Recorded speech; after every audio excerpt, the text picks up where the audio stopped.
খাগড়াছড়ি রাজপথে গত রবিবার যা ঘটে গেল তা যদি আপনাকে কেউ 5 বছর আগেও বলতো, আপনি হয়তো তাকে পাগল ভাবতেন।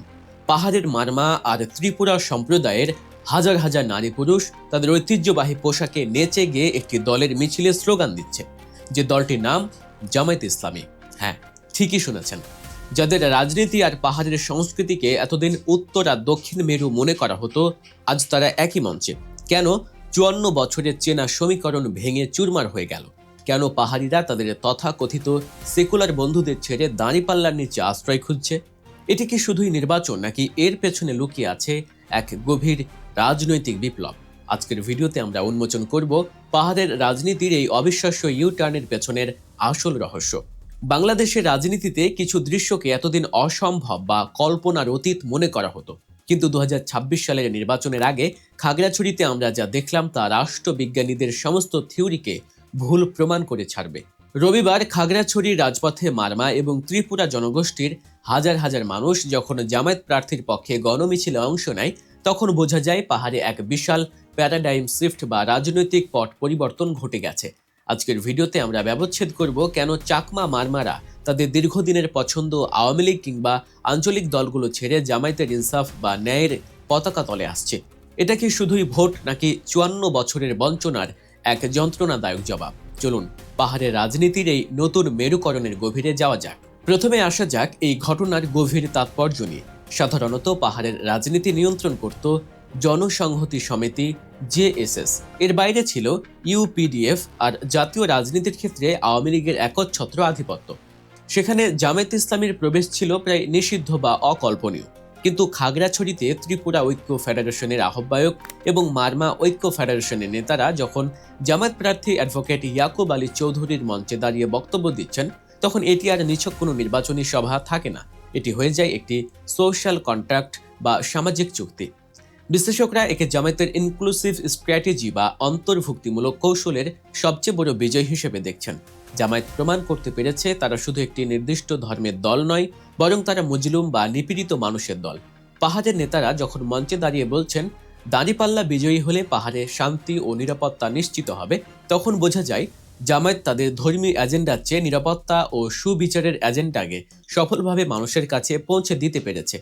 তারা পাহাড়িদের বোঝাতে সক্ষম হয়েছে, আমরা তোমাদের ধর্ম বদলাতে আসিনি, আমরা তোমাদের ভাগ্য বদলাতে এসেছি। কিন্তু প্রশ্ন হলো, কেন এই পরিবর্তন? কেন হঠাৎ পাহাড়িরা জামায়াতমুখী হলো? সমাবেশে বক্তারা একটি মারাত্মক অভিযোগ তুলেছেন। তারা বলেছেন, গত 54 বছরে আওয়ামী লীগ, বিএনপি এবং জাতীয় পার্টি ক্ষমতায় থাকলেও তারা শুধু নিজেদের স্বার্থ রক্ষা করেছে। অর্থাৎ পাহাড়ি জনগোষ্ঠী এতদিন যাদের সেকুলার বা অসাম্প্রদায়িক বন্ধু ভেবে ভোট দিয়েছে, সেই রাজনৈতিক দলগুলোই তাদের সবচেয়ে বেশি ঠকিয়েছে। পলিটিক্যাল সায়েন্সের ভাষায় এই বিষয়টিকে বলা হয় ব্রিটায়াল অফ রিপ্রেজেন্টেশন বা প্রতিনিধিত্বের সঙ্গে বিশ্বাসঘাতকতা। পাহাড়ি মানুষ দেখেছে সেকুলার দলগুলো পাহাড়ের সংঘাত জিইয়ে রেখে ফায়দা লুটেছে। চাঁদাবাজি, গুম এবং আধিপত্য বিস্তার ছিল নিত্যদিনের ঘটনা। আঞ্চলিক দলগুলোর পারস্পরিক সংঘাত এবং মূলধারার দলগুলোর অবহেলা এই দুইয়ের মাঝে পিষ্ট হয়ে সাধারণ পাহাড়িদের দেয়ালে পিঠ ঠেকে গিয়েছিল। ঠিক এই রাজনৈতিক শূন্যতা বা ভেকুয়াম, এই সুযোগটাই জামায়াতে নিয়েছে। তারা পাহাড়িদের কাছে গেছে কোনো ধর্মীয় বাণী নিয়ে নয়, বরং ইনসাফ ও ন্যায়ের বাণী নিয়ে। মানুষের যখন দেয়ালে পিঠ থেকে যায়, তখন সে আর দলের নাম দেখে না, সে দেখে কে তাকে নিরাপত্তা দিচ্ছে। খাগড়াছড়ির মারমা ত্রিপুরাদের এই মিছিল আসলে প্রচলিত রাজনীতির গালে একটি চপেটাঘাত। দর্শক, এমন সব বিশ্লেষণধর্মী আরও ভিডিও পেতে এখনই সাবস্ক্রাইব করুন গল্প নিউজ এবং পাশে থাকা বেল আইকনটি চেপে দিন। আপনাদের একটি সাবস্ক্রাইব আমাদের নতুন ভিডিও তৈরির অনুপ্রেরণা। এবার আসুন জামায়াতের সাংগঠনিক পরিবর্তনের দিকটি দেখা যাক। খাগড়াছড়ির এই দৃশ্যটি জামায়াত ইসলামীর সাংগঠনিক ইতিহাসে একটি কেস স্টাডি হয়ে থাকবে। সাধারণত আমরা জানি জামায়াত তাদের ধর্মীয় অনুশাসনে অত্যন্ত কঠোর। নাচ, গান বা বাদ্যযন্ত্র তাদের দলীয় সংস্কৃতিতে খুব একটা দেখা যায় না। কিন্তু খাগড়াছড়িতে যখন মারমা ও ত্রিপুরারা তাদের নিজস্ব সংস্কৃতি, নাচ ও গান দিয়ে জামায়াত প্রার্থীদের প্রচারণা চালাচ্ছে, তখন জামায়াত নেতারা তাতে কোনো বাধা দেননি, বরং তাদের স্বাগত জানিয়েছেন। রাষ্ট্রবিজ্ঞানীরা একে বলছেন কালচারাল একোমোডেশন বা সাংস্কৃতিক আত্মীকরণ, অর্থাৎ একটি ভিন্ন সংস্কৃতিতে অপবাদ না দিয়ে সম্মান জানানো। জামায়াত এখানে প্রমাণ করলো ভোটের মাঠে তারা এখন আর কোনো গোঁড়া দল নয়, বরং তারা বাস্তববাদী বা প্র্যাগমেটিক হয়েছে। তারা বুঝতে পেরেছে পাহাড়িদের মন জয় করতে হলে তাদের সংস্কৃতিতে সম্মান জানাতে হবে। এই যে ফ্লেক্সিবল অ্যাপ্রোচ বা নমনীয়তা, এটি জামায়াতকে পাহাড়ের মানুষের ঘরের ভেতরে ঢুকিয়ে দিয়েছে। তারা বার্তা দিচ্ছে, আমরা তোমাদের ধর্ম বা সংস্কৃতি কাটতে আসিনি, আমরা এসেছি তোমাদের অধিকার রক্ষা করতে। পাহাড়ি রাজনীতির সমীকরণটা একটু বোঝার চেষ্টা করুন। সেখানে এতদিন মূল চালিকা শক্তি ছিল আঞ্চলিক দলগুলো, কিন্তু সাধারণ পাহাড়ি জনগণ এই দলগুলোর অভ্যন্তরীণ সংঘাত, গুম এবং চাঁদাবাজিতে অতিষ্ঠ। অন্যদিকে আওয়ামী লীগ ও বিএনপি এখানে মূলত বাঙালি স্যাটেলারদের দল হিসেবে পরিচিত। এই অবস্থায় পাহাড়ে একটি পাওয়ার ভ্যাকুয়াম বা ক্ষমতার বিশাল শূন্যতা তৈরি হয়েছে। জামায়াত খুব কৌশলী নিজেকে সেই নিরপেক্ষ বা তৃতীয় শক্তি হিসেবে উপস্থাপন করেছে।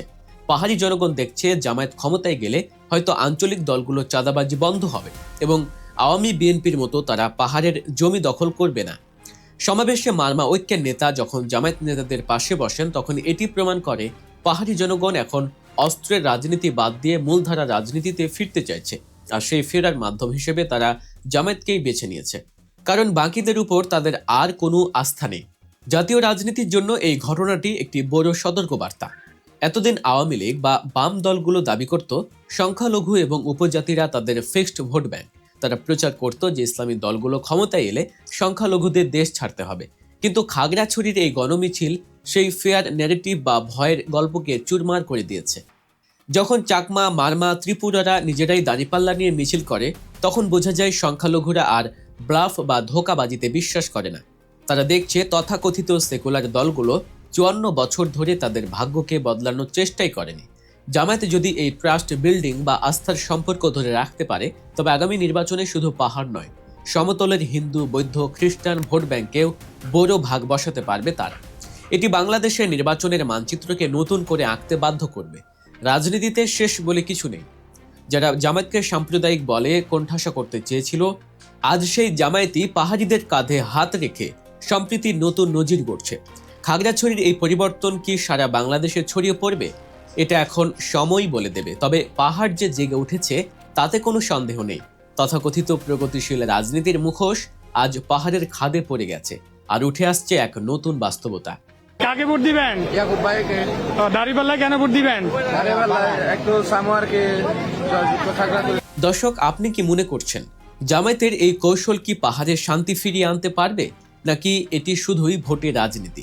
পাহাড়িদের এতগুলো দল থাকতেও জামায়াতকেই বেছে নেওয়ার পেছনের মূল কারণটা কি? আপনার কাছে কি মনে হয়? কমেন্টে জানিয়ে দিন আপনার মূল্যবান মতামত। আর গল্প নিউজের এই ভিডিওটি ভালো লাগলে লাইক দিন এবং বন্ধুদের সাথে শেয়ার করুন। যারা এখনো সাবস্ক্রাইব করেননি তারা এখনই সাবস্ক্রাইব করে আমাদের সাথেই থাকুন। দেখা হচ্ছে পরের ভিডিওতে। আল্লাহ হাফেজ।